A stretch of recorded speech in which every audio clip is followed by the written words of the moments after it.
I think it's so bizarre that I've had 5 Jason Derulo singles. Like, who is this Jewish girl with 5 Jason Derulo singles? Yeah. Want to Want Me with Jason Derulo. Big smash. Was that a #1 record? Yes, it was. So how did you guys write that? Oh, how did we write it? Yeah. Well, we came in.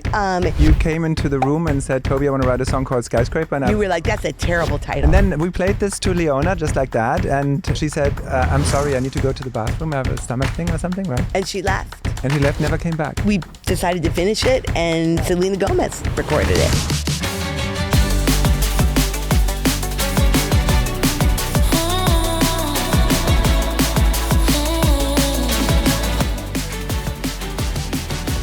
Welcome to another episode of Songs You Know.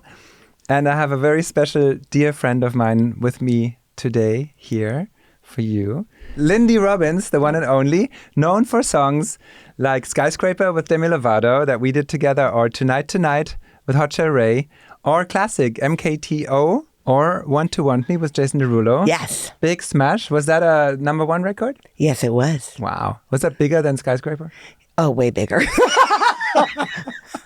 That was my Tonight and Was Classic. that your biggest one? Those 3. As far as radio, and I love the Tonight song. It's probably my favorite of everything you've written. Thank you. Tonight. There's a party on the rooftop, top of the world tonight. That song throughout is sing along, like the verse, the pre, everything. Yeah. You could just be drunk and sing along with every part of it. Yeah, we were just very silly when we were writing it. How did you write that? It's been a really messed up week. Were you like really drunk when you wrote that? Well, I don't really drink, and neither does Evan, and none of us were drunk, but we were just really silly. Evan Bogart and Bogart and E-Man. E-Man. And E-Man had sort of the chorus, part of the chorus, and I was like, what if we do like a rapping, talking There's like a dream verse? team, the 3 of you together. Yeah, we did a lot Evan of stuff. also raps, but doesn't really do that much, but he's a rapper. He's so good. He is a rapper. Classic has a rap and section. E-Man, amazing producer. Yeah, he's amazing. The 3 of us and amazing you. How many songs did the 3 of you write together? A lot. Yeah. They were my team for, I don't know, several years. Dream team. Yeah, it was a dream team. And they're both amazing. How did you guys write that? Oh, how did we write it? Yeah. Well, we came in, E-Man had the idea for the chorus. Yeah. And he came in and said, tonight. Yeah, he had part of it. And then we just started filling it in. Mm-hmm. And then Evan had a bunch of the lyrics, came up with a bunch of the lyrics. I mean, it's hard to remember, it's years ago. Yeah. But I just remember I came up with, it's been a really messed up week. Yeah. And I was like, I have this idea for like a talk course. And they were like, oh, it's going to be terrible. And they were like, okay, we like it, because they always made fun of me. Yeah. And I don't know, it's hard to remember because it was so collaborative and we were all throwing out ideas. The good things happen fast, right? Yeah. Oh, for sure. I think all my best songs were written in an hour, and that's probably one that also happened in like 2 hours. Yeah. Or? Oh, for sure. Like a few hours. It just has to come out and boom, there it is. Yep. And then, that was a really fun period with classic It Girl that also Jason What was Derulo. It Girl? How does that go? Baby, you're my It Girl. Baby, you're the shit girl. Everything you do so fine. It's so funny. You can swear on this podcast. Yes. So you can the say funny shit. is, I think it's so bizarre that I've had 5 Jason Derulo singles. Wow. Like, You who had is this 5? Jewish girl with 5 Jason Derulo singles? Yeah. That's crazy. I know.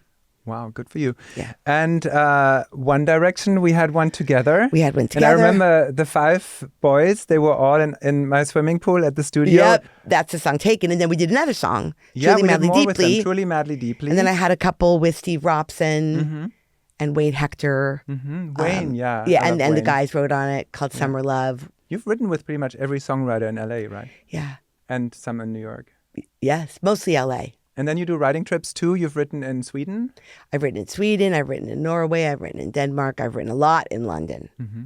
How are your writing trips like? Are they usually organized by publishers, or do you do it yourself and say, I it want to used- just go there and write? Before the pandemic, there were a lot of camps. So I would just go like every year to Scandinavia for a camp. And I loved it. I just loved, they were organized and they would provide food and they would put you in the room with great people. Yeah. But a lot of them I've done myself. I'll just be like, I'm going to London. Or a lot of them, it used to be that, they would fly me out to like, for 5 Seconds of Summer, for instance, Steve Robson and I, when they first started, they flew me out to write with them. We also wrote with 5 Seconds or something. I don't know if we did, but I got something on there There was early this on. crazy time where we were writing together every week, and Oh, it was great. any Idol winner and anyone who got so many signed, Idol it was winners. We would just always do something. I remember Lee DeWise and Lee DeWise, he won, right? And then he was doing, back in the day, they still did shows. Like he was in a big stadium doing the show. And right after coming off stage, we went to the music studio in Manhattan. And he was dead tired. He was lying on the floor. Wait, like you're thinking about Chris. No, it was Lee DeWise. No, I'm telling you. Yeah? I remember this distinctly. What was Chris Allen. And I remember they would take us and they just always, Chris would be like, hi, Lindy. Like he wanted to be writing with these like rock guys, but then he came to appreciate me. Which one were you crushing on? Because you had a mad crush on him. Chris. I did not have it was Lee DeWise. No. It was Chris. Yeah. So was the session with Chris in New York then? Yeah, small crush. I mean, but yeah, we did that. I remember it distinctly. We wrote quite a few songs with them. And he was yeah. And Lee, I remember Brooklyn Bridge. I loved that song so much. And I remember we had a song, Live It Up, but they had a different song that was going to be the first single. And Dear Isabel. Actually, they kicked our song. Then they said, we're changing the first single, and it wasn't our song. I was so frustrated then. Yeah, that was so... Was that with Jeff Fenster? Yeah, but it wasn't Jeff's fault, but yes. Was that when Jeff Fenster took us to a strip club? Oh, that was such a funny story. That's when we were working. I can't remember if it was Lee or Chris. And Toby, we went to it. Toby goes, I want to go to a strip club. And he goes, but I don't want to be like unfaithful to my wife. So, Jeff, will you take the lap dances? Yeah. And we went to, it was so I awkward. think we paid for Jeff's lap dance. Yes, and Jeff was so awkward. And I was laughing. And Toby, you were like, I picked this one. It was hilarious. I didn't pick anybody. No, you said you did. Oh, for him. For him to have the lap not dance. For me. And he was like frozen, like, okay, this is really awkward. But we were laughing. It was hilarious. Oh my God, those were times. We had some. I mean, that's when I used to come to New York to work in your studio on 46th Street. I remember it well. I think 2007. I mean, I don't remember when that was the first song we wrote. I know was Let It Rain. It was because Don't Cry was on the radio, and I had my first big song, but it was a 50-50 co-write. So I thought from here on, I only want to write 50-50 with artists. Which sometimes, like in the case of Lindsay Lohan, was a real problem because I thought everyone's like Fergie who just spills out lyrics and has great ideas. And then here comes Lindy, Toby, I need to write with you. And I was like, really, do I want a third person in the room? Well, we didn't do it. Our first two songs, we just the two of us. And I remember this distinctly. Yeah, but at first I just said, I'm not going to work with you. No. And then you were so persistent. You kept calling. I was like... You were like a stalker. It was Pete Gambarg.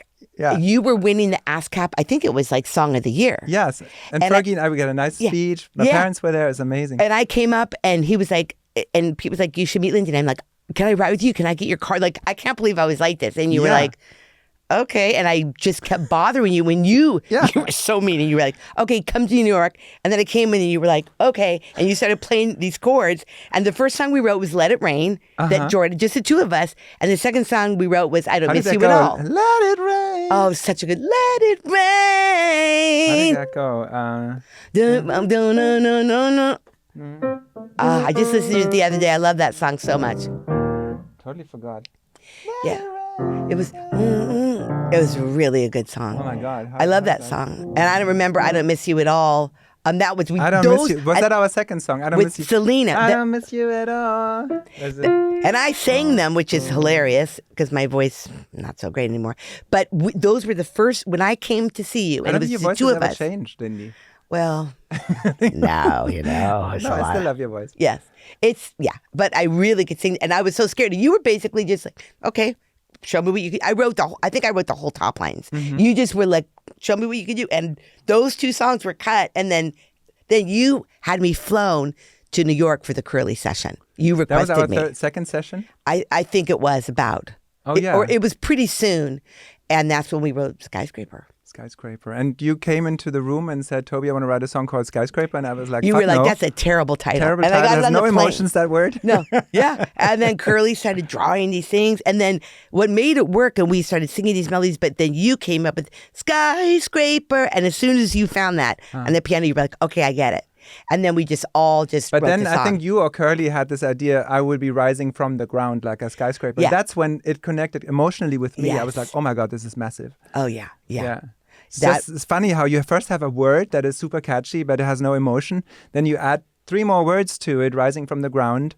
And suddenly it is massive and it tells a story and it makes us feel something. Isn't that like the magic of songwriting? Yeah, and I think we were all going through things and it was really about all of us and what we were I think she was writing a little bit about Estonia and she was drawing stuff and I had, a bunch of breakups, and I don't remember. I know that you had all the stuff you'd gone through struggling, and when you first moved to New York, and the mushrooms in the ceilings and all those. Did you see my apartment No, with the but mushrooms in the bathroom? I always tell people the story, like how you I don't know how I didn't get poisoned or something. No, and like the toilet in the middle of the room. These black little strands of mushroom all over the That's ceiling. That's probably black mold. And how you split, there was a jeweler, and you got you worked from 6 to 6 p.m. to 6 a.m. From 4 p.m. to 7 a.m. Yeah. For many years. Yeah. I was a total night person. Yeah, you were just, and that was such a crazy story. And we used to go next door for massages. But I loved it, I was so energized. And I just watched the Bob Dylan, An Unknown. I love it, A Complete Unknown. And it put me back into my first years in Manhattan when I didn't know anyone. Nobody was waiting for Toby Gad. And I had to make myself useful and needed and wanted and just prove myself and write songs with everyone. I put flyers on the signposts. Does anyone want to write with me? I mean, my thing is similar. In 1997, I was like, I want to write pop songs, and nobody would write with me. Yeah. Nobody would give me a chance. And I was I cannot believe how pushy. Like with you, I mean, with anybody I wanted to, I said yes to everything. 2 sessions a day, no problem. Starting at midnight, no problem. Writing with anybody, everybody. I mean, E-Man, I met E-Man through Walter A. Mm-hmm. I can't say his name. Walter Afanasieff. Yeah. E-Man was sort of working with him. Yeah. And I met E-Man, and I just knew. I've had this thing. I had it with Julia Michaels, too. I think you had an E-Man crush, too. Probably had a crush on everybody. But I'm very, very happily married to the love of my life. So that's the best story ever. I remember when we worked with Brandy, I had the biggest Brandy crush. You had I love my Brandy story with you, because I always tell the story. It was one of our first songs, and you brought me into that session, and I was having knee surgery. So I had knee surgery, and you texted me, I hope you had a nice surgery. I need 3 options of lyrics for the first verse by 2:00. And I did it too. And I was like on anesthesia, pain pills. And and then I would say, Toby, and you would say, do you want the 10 to 2, the 2 to 6, or the 6 to 10 session? You were a maniac. I had 3 sessions a day. Yeah, 3 sessions a day. Yeah. But I, with E-Man, I just knew. And then Teresa LaBarbera White was like, who do you want to write with Nick Lachey with? And I'm like, I want to do this guy E-Man. And we wrote What's Left of Me, which put him on the map, was the #1 song. And I just had this feeling. I wrote with him for years. And we've been writing. That's a good line. I just had this feeling. I just had this feeling. I'll have to write that song. I just had this feeling. I like that line. Yeah. It was through, I've had different people for, I worked with him at Evan for a long time. You've sort of been throughout. Yeah. Then there was we still work together. And we still work together. Yeah. Then there was the Julia Michaels and Ian Kirkpatrick, Jason Evigan, Sam Martin. Jason That was Evigan's 2 or 3 amazing. years. Yeah, that was an incredible had time. Some good ones, yeah. Yeah. What was your most embarrassing session? I had some sessions in Nashville. I'm not going to name the people, but with some males. And they just wouldn't even acknowledge that they just ignored me the whole time. Wow. It was so horrible. One time it was so bad, I drove directly to the bakery. What was your funniest session? My funniest? Every E-Man and Evan session, we were hysterically laughing. That's good. We were insane. Yeah. And you and I have had a lot of fun. We had a lot of fun. I know. We always were laughing and inappropriate. I once had a session where I didn't really want to work anymore. And we started the session, and then I started looking at I wasn't so interested in the artist. For some reason, I started looking at the surf report, and I saw, wow, good waves today. And then 5 minutes later, looked again. Oh my God, the water looks incredible. And then I don't know, 20 minutes into the session, I excused myself. I said, I need to go surfing. I can't write today. Yeah, we had some sessions where you were really, and I would just work with him. I'd be like, Toby, you're stop looking at you were looking at houses or something. And then you'd come back and you'd be like, okay. That too. I like it, or I don't like it, or rewrite it. So let's talk about you. How did you get started with me? Now let's start with when you were a little kid. What was the first song that emotionally impacted you, where you were? Oh boy! Really... Well, when I was a kid, I only wanted to be an actress and a singer. I never, even in a million years, did being a songwriter enter my head. And what were songs back then that moved you? Well, what moved? I mean, my dad. It was always musicals and standards. I grew up with musicals and standards. But then I started hearing singer-songwriters like Joni Mitchell, Laura Nyro, Carole King. I remember Tapestry. And I mean, I must have listened to it like those records 1,000 times over and over.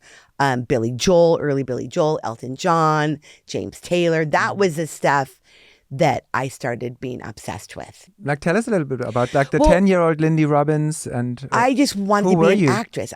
All I ever cared about was being an actress and a singer. I used to sing with my dad. Your dad sang? My dad played piano. Nice. And he sang, and he was a real character. And I went to college for about 3 months. I hated it. I just said, I'm not interested in any of this. I just want to sing. And I was doing improv. I was doing theater as an actress. I went to New York. I was in a vocal group called the Tonics for 7 years. Oh, just add Penta to that. Please don't. No, actually, I'm very proud of what we did. It's sort of like a Manhattan Transfer. Okay. And we got to do Stephen Sondheim benefit at Carnegie Hall. I mean, or a tribute at Carnegie Hall. We did some pretty incredible things. That was in the early 90s when I was just in my diapers. And that's what happened. So I was in this group, and we started doing some original songs. Yeah. And I realized, whoa, I'm way more, that's what I'm most excited about is when we get to present our original songs, which weren't that great at the time, but they were promising. And they, it was with Cortez Alexander or Michael Coughlin, who was in the group. We were writing songs. And this is interesting. So because we were in the sort of more of the theater cabaret world, I met Stephen Schwartz, who wrote Wicked, Pippin, Godspell, Adam Gettle, who's won a bunch of Tony Awards, a legendary composer, and Jason Robert Brown, who's a huge theater composer, was literally like he was our musical director. Wow. So I started writing lyrics on a page and giving them to these huge composers. And those early songs were a little bit more art songs or something. And I got my first publishing deal was with R&H, Rodgers and Hammerstein Publishing. Wow. Yeah. And I remember I had like 3, and I met it was Mary Rodgers. And the Rodgers and Hammerstein, those two people, did you work with them? That's Richard Rodgers and Oscar Hammerstein. Thank you, Lindy. They were... Richard and Oscar.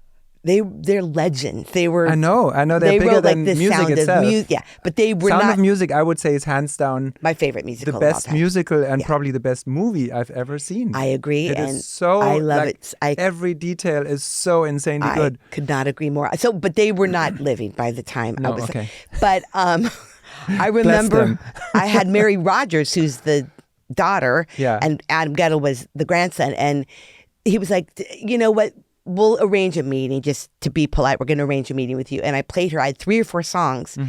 And she said, okay, we want to sign you. What was like the first song you wrote? What did it sound like? I just don't remember. The first one you remember you wrote? Oh, it was a song that I wrote by myself. It goes, it's too late, too late, too late for loving. Babe, I swear. Well, and actually this leads me to another thing. Long story short, I decided to go back to LA in 1997 and write pop songs. And I put one song in the mail for this contest. And I won this giant songwriting contest and got to go to Ireland. And I realized that I was really good at writing R&B songs.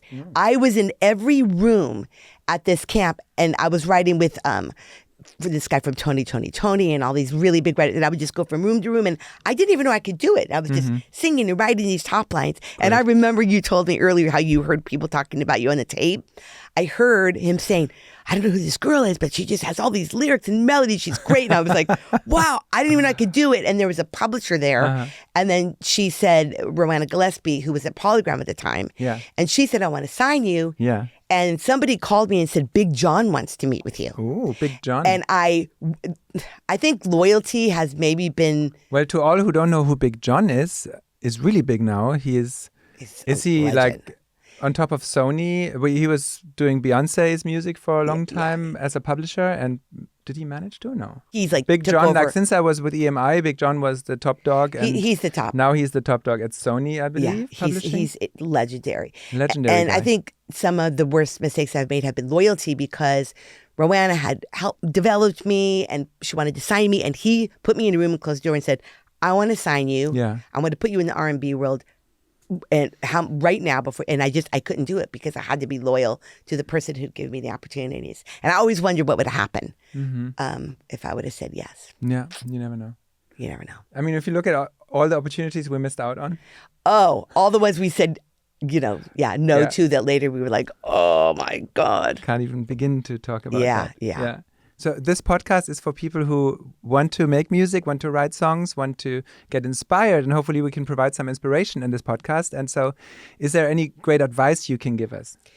I think my advice is to stay true to yourself, to what you do. So for me, I've always collaborated. So if it was, I never tried to force myself into a genre that didn't come naturally to me. I always stayed true to my heart. Yeah. And if it was something like more rhythmic than I did, then I would bring somebody in with me to help me be, or a country to be authentic to that genre.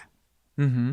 Mm-hmm. And also, as you know, because we've written together, I've never been a thinking writer. I'm a feeling writer. Mm-hmm. So I go with my heart and it just pours out. When I try to think about it and be too technical with it, it just escapes me. So I think everybody's unique. Everybody has a unique voice. Like I look at Amy Allen, what she's doing, and it's so inspiring because she's found something new that only she does. But we can't copy what other people are doing. I've never been able to copy what other people are doing because then I'm in my head and not in my heart.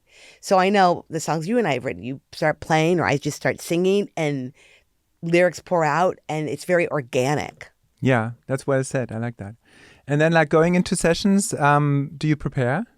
I've never prepared, but you always say to me, what titles do you have? So I always make sure I have a list of titles. Uh-huh. Like Skyscraper was really an exception because I was on the plane and I read something that had that word and I came with that word and I might have had Year Without Rain, but mostly I'm inspired by the chords, the music, and as soon as somebody starts playing something, I immediately start hearing melodies and lyrics. And so Year Without Rain, it brings me back to when I was still living in New York and we met at the Cookie Jar because we finally had our session with the massive X Factor winner, Leona Lewis. And with the Cookie Jar, was that the one in Studio City? Yeah. Yeah, that changed your life. So because yeah. I think I booked this, yeah. But so you and I, we were there and Leona was supposed to come and she was late. But in that time we were jamming and we got this idea, Year Without Rain. Yep. And it's a beautiful song. I love this song. It's like A Year Without Rain. I'm missing you so much. Can't help it, I'm in love. A day without you is like a year without rain. Right, a day without you is like a year without rain. Wait, no, one more time. I'm missing you so much. Can't help it, I'm in love. A day without you is like a year without rain. Need you by my side. Yeah. Da da da da da. A day without you is like a year without rain. I love that song. Oh, it's beautiful. Yeah, and then we played this to Leona just like that, and she said, "I'm sorry, I need to go to the bathroom. I have a stomach thing or something, right?" And she left. And she left, never came back. No, she never came back. After we played her this idea. Yeah, but so actually we decided to finish it, and Selena Gomez recorded it. And it became her single and a big song for Selena. Yes, exactly. So, and later I know that we both had songs with Leona. Yeah, I love Leona to pieces. Yeah, it just wasn't, I think a lot of the idols were in situations that maybe they weren't sure, they weren't comfortable, they didn't know. I think you and I have both learned sometimes if you present an artist with a song, it pushes them away. I think now a lot of times what we'll do is we'll sit down, we'll ask them what they're going through, listen to some stuff, and let it come from them.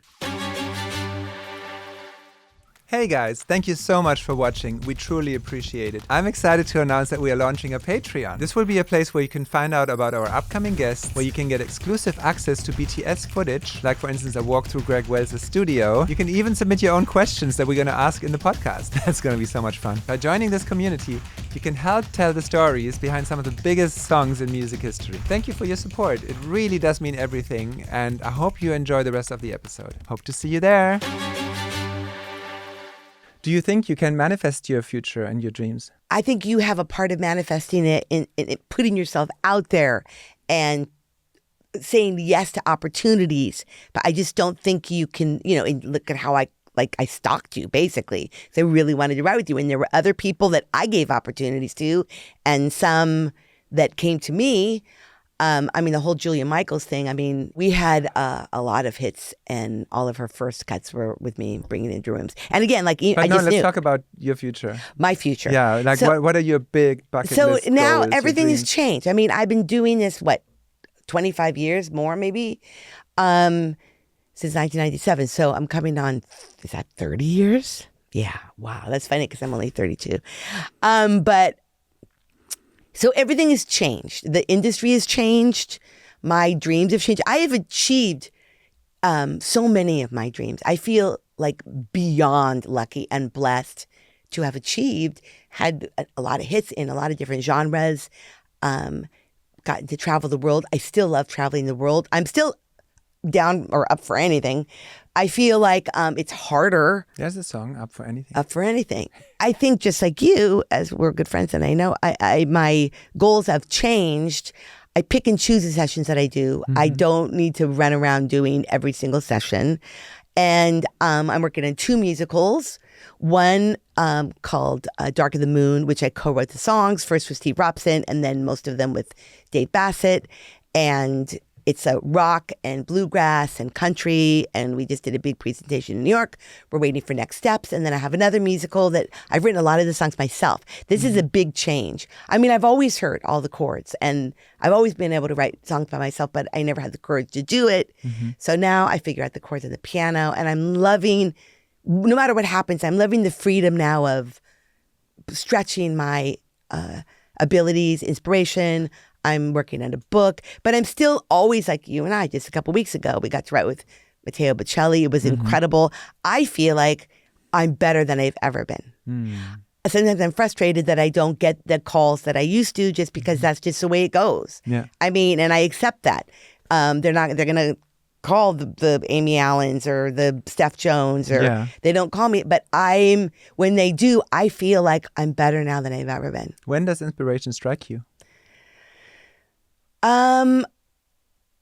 Usually unlikely times. Sometimes, like I had a Paloma Faith single, and I remember they said, come in with some ideas. So I remember just walking through Notting Hill and just with my phone, and ideas would come to me, and I'll just sing them. Isn't she fun, Paloma? She is so fun. And I had original. Yeah. I had a session once where Paloma came in and we just argued. She was like, what do you do? In her British accent, which I can't fake. And I showed her, I did a Hannah Montana's Miley Cyrus song, and I did a Selena Gomez song, and she's like, aren't they shit? Isn't that shit? This is shit. And maybe I did this song here with that person. Oh, that's shit, isn't it? Oh no, because it was so pop. Yeah. We hit it off so wrong, and I was about to kick her out, and then somehow we were just, I don't know, we didn't want to let this day end like that. And then at some point we did start jamming, and then we did come out with a song in the end. But Paloma and I, that was like really bonking heads. Yeah. I respect her a lot. Me too. I love her, but that was such a bad start. I think what our viewers would like to hear most, because you are such a prolific, incredible force of nature when it comes to songwriting, we want to know your secrets. My secrets to songwriting is I really don't have one. And I feel there are different kinds of songwriters, and I don't think there's a right or wrong way. Like I've worked with other songwriters or artists that come in with an idea. They have a chorus, they have a melody, they have a lyric. I just find inspiration in the moment. So if you gave me a title right now, I'll write the song. I feel like sometimes I channel songs. I think my inspiration comes from the music, even though people probably I'm most known as for lyrics. It's still, I hear the music and I'll think of melodies and then lyrics. The lyric comes. I think of you as a fail-safe addition to a session, because we always end up with the song in the end. We do. The one thing about you is, though, that you are loud, which is funny. And some artists, just a few artists, I think the broad majority loves you, and some feel like Lindy is so loud that I don't get to think, which is... I have to literally tell myself to shut up. Which can happen, but on the flip side, we always come out with a song, and there's always fun, and we always, it's always productive. No, I've had to physically force myself out of a room because I have so many ideas all the time. Yeah. And I've learned to just like, shut up. No, don't. No, but sometimes like you're saying, who Yeah. are those artists? But where I've learned, I think, to be a little bit quieter and let them have their ideas and it's not, I mean, I'm sure ego's part of it, but for me, I feel like I just have a million ideas. Yeah. Like somebody has said that they're like, you're like a fountain. It's just Yeah. pouring out. And if you say, I hate that, I'd be like, okay, how about this? No. I hate that. That's okay, why how I about love this? you. That's why I love working with you. Yeah. And I can That's say great. to you, no, Toby. And you go, okay, no. Okay, how about this? And then we find the right thing. Lindy, no. It doesn't bother me. No. Like, I think ego is really the enemy of greatness. True. No matter who you are or what you've done, you have to come in there with a clean slate. Mm-hmm. And really, if there's an artist, or you and I have written some great TV theme songs too. Mm-hmm. That was a lot of fun. Yeah. I mean, Hey Jesse, that's like a huge. Do you remember? I remember we got an ASCAP award for Hey Jesse. And Yeah, I was so that was embarrassed like- because it felt like the least song I wanted to have an award for. but it means stuff to a lot of people. My friends Hey, always like, Jesse. yeah, that's like people love that in our ant farm. I mean, to me, I've always enjoyed different genres. Like you and I would come in and do like super pop, and then we would come in and do super soulful. And I've done country songs. Most of my country songs were when I wasn't trying to be country, and then I got like a good country cut. So it's just I like doing all different kinds of genres. That's why the musical that I'm doing now I'm enjoying, because I've got jazz songs on there. I've got every kind of song. What were like artists you were in the room with that scared you or intimidated you? Most of them. Leona I was terrified of. Why were we? Me too. At the first, why were we at first. terrified with Leona? I don't know. At the time, she was like the new Whitney Houston, right? Well, she was huge. I just was like, I don't think she Bleeding liked Love was me all over or- the radio. Yeah. And X Factor was new. It was this new thing that was going to be bigger than Idol at the time. Intimidated. I think I was nervous. And she was she's still gorgeous. So gorgeous. But like And- Selena, we had a blast. Jordan Sparks, oh my God, we had so much fun with Do you Jordan. remember Jordan Sparks? Was that where Skyscraper was going to be an add-on and didn't make the album? Yeah, but we had already written Skyscraper, and then Yeah. Curly's label dropped her, and then Jordan cut it, and they were like, no, we don't think so. And then Benjamin Groff pitched it to John the Great. Oh, John Lind, yeah. The great late John Lind, who also responsible for Year Without Rain. Benjamin also pitched Year Without Rain. Both of those to artists that we never would have I thought. didn't know he did. Yes, he did. And He pitched that to Selena? yes, he did. Wow. To John. He pitched to John, and he pitched Skyscraper for Demi. And at the time, I'm like, what? And then we didn't know what she was going through, and that she was in rehab and all these things. And it ended up like the song was written for her. By the way, for our viewers who don't know what pitching is, so as songwriters, we write songs, sometimes with artists, sometimes without artists. Then we go to publishers or to A&Rs.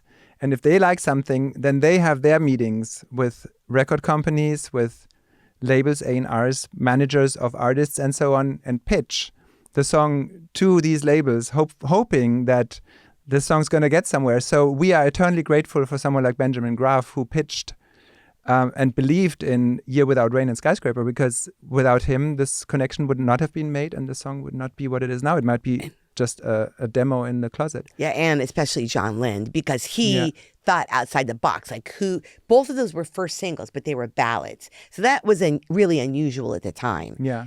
To come out with a ballad as a first single. Industry changes. It's we have changed seen a so lot. I much. think you and I, we probably started when there was still, well, my first record with my brother was a vinyl. And then CD was the new thing. And then I remember that. I think Nobody when we will know. worked, CD was, It was CDs. that was the standard, right? The labels were printing money because CDs were flying off the shelves. People would buy a piece of plastic that is wrapped, that you could not open and you could not listen to what's on it. And you would buy it based on a promise that you like one song or the artist and the picture. And then people would go in the store, pay $20 for something they couldn't listen to. Yeah. And for the most part, didn't like it. And then so much plastic waste was generated. I know, that's true. Yeah, But so I'm no, happy I for mean, those were streaming. the days. Oh, and then came downloads, iTunes then came, first of all, Napster, right? Ugh. And then came iTunes downloads, and now downloads are dead, and now it's streaming. Yeah. I mean, I feel incredibly fortunate to have been successful at a time where there was radio and sales. I mean, I think it's much more difficult now, but it's also great for emerging artists who own their own masters. It's very hard for songwriters. Like, I'm at a situation now where I'm like, if I don't get a piece of the master, I don't really want to go to the session, because I think the songwriter gets like, I don't even know what the percentage is. It's tiny. It's all in the master. So what do you masters ask need for? to be shared.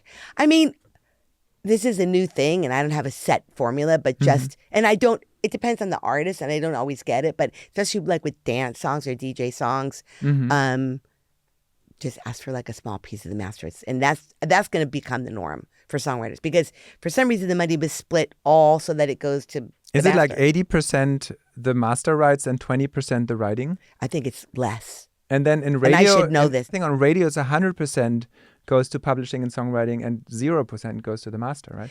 So I think these two things are so lopsided that maybe both should be 50-50 and there should be a retroactive adjustment. Yeah, it's really, really tough when you don't own part of the master. Like, I wrote a song with a friend of mine that we donated the proceeds. It was Naya Rivera, who tragically drowned, and she had recorded this beautiful song called Prayer for the Broken, which actually you had produced a version of that song that I think Demi was going to do. But we ended up releasing that and donated the proceeds. And he's on the master side, he made like many thousands. On the writing side, I don't think I made anything. Wow. So I'm going to give you one word prompts and you just tell me what comes to your mind. Okay. And you can elaborate. So spirituality. I mean, I find my spirituality in music, in giving, in helping, in love, my husband. I'm not a religious person, family, and yeah. Okay. Authenticity. Authenticity is being true to yourself and not trying to copy or be somebody that you're not. Yeah. Self-love. That's always a challenge. And I think the older I get, the more I learn to accept, that I look the way I look, I'm the age that I am, and that I gratitude. I think self-love is all about gratitude. Really. Was it a process for you to love yourself? I've always been really hard on myself. And I think the hardest part was feeling less, in demand. People surpassed me. The new young shiny pennies, as they call them, surpassed me. And I felt really hurt for a while that I wasn't getting the calls. And then I realized, but this is how it goes. This is the way life always is as you get older. And that's why you were that young one a while ago. I was that young one. And I feel so much now excitement, inspiration, and self-love in the new things that I'm creating outside the box that are mine. Yeah. And not trying to fit in to be like, okay, to be in every session as the top liner, which I don't really like that word anymore. Another songwriter. And so that is the career, but as the private Lindy Robbins, how was your journey with self-love? Really tough. I just always think I struggled my whole life. I think my marriage, which was the biggest surprise of my life in 2017, my husband, Derek he's Hill. wonderful. He's absolutely wonderful. We're madly in love. We've been together almost 8 years now. That was the biggest surprise, and that's taught me the most about that someone self-love. loves you so much. Yeah, I usually say to him, you married George Costanza with boobs. And he says, I love it. He thinks my neuroses, my crazy obsessing, over planning, he thinks it's hilarious. He loves it. So he loves me for me. So it's helped me to love me for me. Because I love you too. Oh, Toby. Yeah, I've always thought you're an incredible human being and you're fun to hang out with. And well, you get me. You're so brutally honest and so much like, here is everything of me, the flaws, everything. And I like that in people. If you don't have to, like, there's some people who are so guarded and try to project an image that clearly they're not. And it's so exhausting to get to a base level of understanding of, okay, I think I feel you. I think I know you. That might never happen with some people. And with you, I think instantly I have a feeling I know you, I connect you, I love you. I think that's also because you've always sort of gotten me for who I am. And when you asked what embarrassing sessions, I think there was a time where I was trying to be in some pop sessions where I no longer belonged in these particular sessions. And I I was quiet and I would feel like, okay, I don't know what I'm doing anymore. And that was a terrible feeling. And when I stepped away from that and became me again, doing what I do best, it helps me to love myself because I can only do what I do. It is so simple and so profound and so world-changing. And for some people, it comes so late or never. Yeah. But also for me, I think when I was 30, that's when I started to be happy in my skin and love myself. And 30 to 40 were the years where I found myself. And before then, I was just very uncomfortable in my own skin. And yeah, I think takes mine a was long a time. similar time. And I was always the least likely to succeed. I was as broke, if not broker than you. I mean, I had zero money. Yeah. I lived good in New York experience. for $90 a month, sharing with 2 other girls and sleeping in some handmade loft thing. And there were like mice, Yeah. which I remember. And I just never gave up. I would just push and push and push.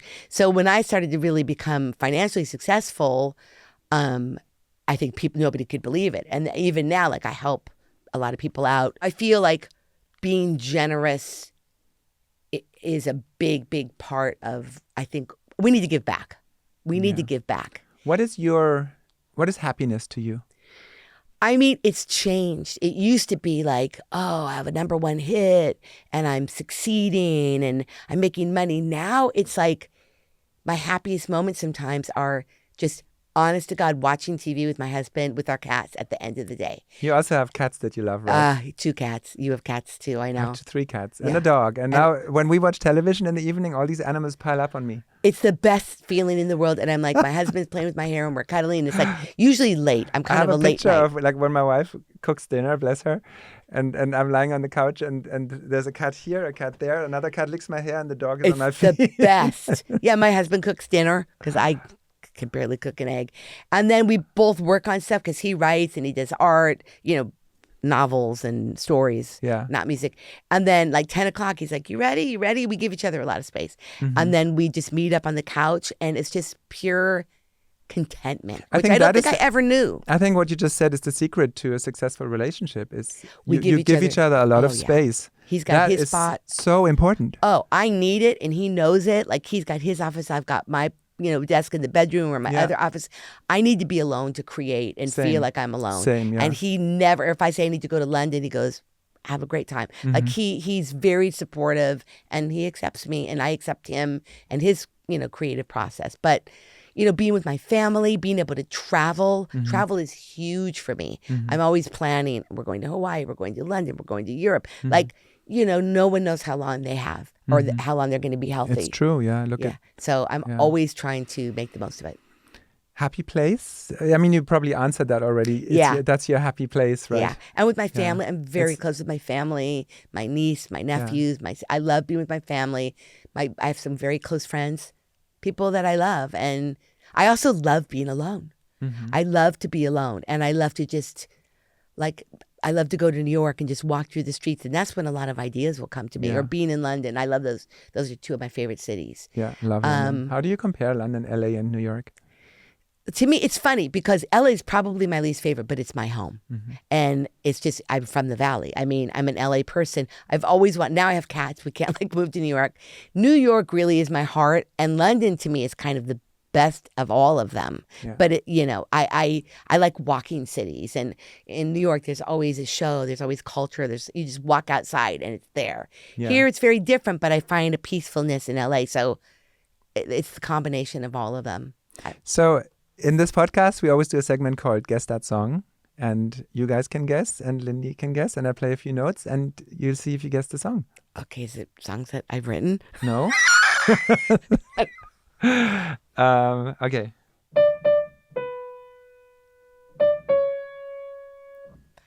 Nothing. Still not? No. I'll give you more. I'm also getting low blood sugar.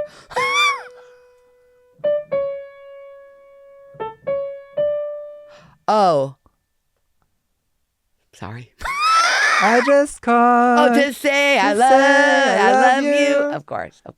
Called to say how much I care. Digga. Yep. That's a great example for a song that has become an absolute classic. And at first, I think when it came out, maybe I was the only one. I perceived it as so corny.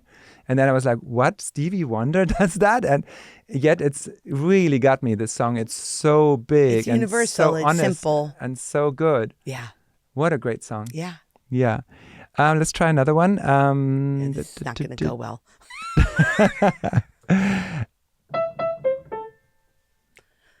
I know, but I can't think of the name. Yeah? Yeah. Take On Me. Oh, yeah. What does Take On Me mean? Who knows? It's like the Backstreet Boys. What's their famous song that never made any sense lyrically and nobody cared? It's got to mean something, though. That way, so it's Take On Me. Yeah. We should ask the Maybe songwriter. it means like take me on. Take on me. That's how I take it. It's such a great song, but I it's still have incredible. no idea what it means. Doesn't matter. I just called to say I love you. The first two words are right. Oh, Toby, don't make me. Do I have to do this section?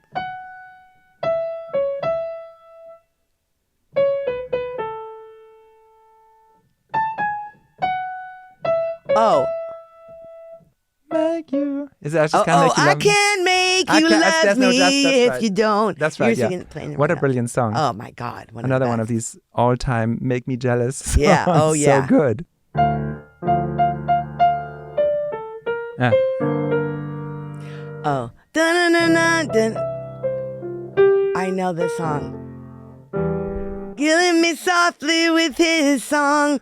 Killing me softly with his song. Is there anything you want to announce, promote, or talk about you? Anything that I haven't asked you? Everybody has a story to tell that's extremely unique. I only have my story. Toby has his story. We're from different countries, different worlds, different genders. And I think if you tell your story, you're always going to be unique. If you're working with an artist, push your ego out of the way and listen to their story and try to make it come to life. But I think it's all just about authenticity, leave your ego out of it, and just keep trying. I mean, it took me a long time to break through, but I would not give up. And I finally did. All right. On that note, thank you, Lindy, for being my guest. Thank you, Toby. If you guys like this episode, please like and subscribe. And if you really like it, give a good review. If you give us 5 stars, I'd be very happy. Goodbye. Thanks for having me. I'm honored as always.